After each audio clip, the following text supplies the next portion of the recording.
Hello guys. Pauwi ko lang sa work. Nagutom ako. Kaya kumain ako ng pizza na leftover from last night. So after kung kumain ng pizza, nag-inom ako ng kape. Kasi nga, naantok ako. Tapos may pupuntahan kaming birthday party ngayon. Tsaka at the same time, she is celebrating her Australian citizenship. So, pupunta kami doon para makikain ng Filipino food. At the moment, inom muna ako ng kape. Kasi pagod na pagod ako. Galing pa ako sa work. Hindi pa ako nakaligo.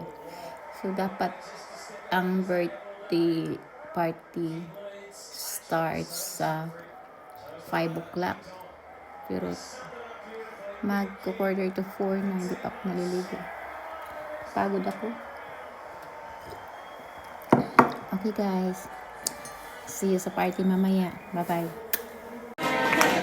To you. Birthday treat. Hooray! Hooray!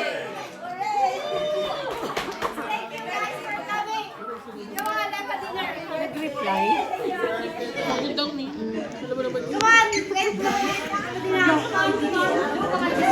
Hindi okay lang kanina. Dito na ako.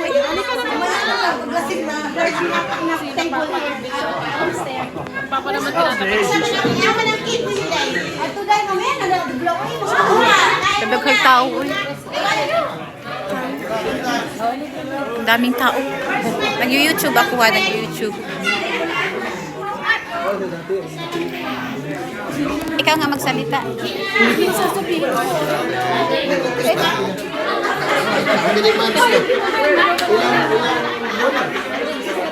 Halika na chatmate. Ikaw mauna kasi nga mag-video ako. Bibidyohan kita.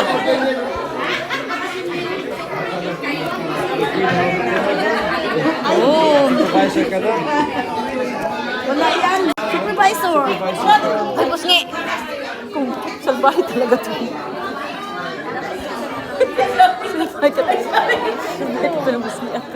Ayan, pagkain mo. Ilagay ko nga muna dyan.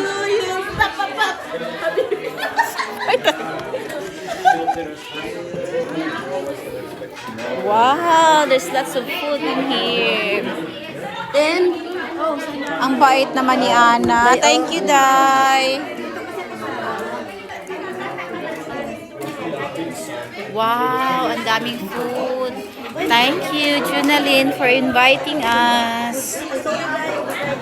Mabubusog na naman ang tiyan ko. Chatmate, nagda-diet ako pero lumalaki lalo ang tiyan. Bakit ganun? Tanda na kasi, no? Hindi na, kaya nga hindi ako napupunta sa inyo, hindi na ako kumakain eh. Hindi na nga eh. Kaso lang lumalaki lalo ang tiyan ko. Bakit? Madali lang lumalaki. Ay, sorry, Paul. I'm too busy. I'm too busy doing the YouTube channel. Oh, ang daming food. Yan. Alright guys, I'll let you go. Thank you for watching. Please like, subscribe, and comment below. Thank you. Bye.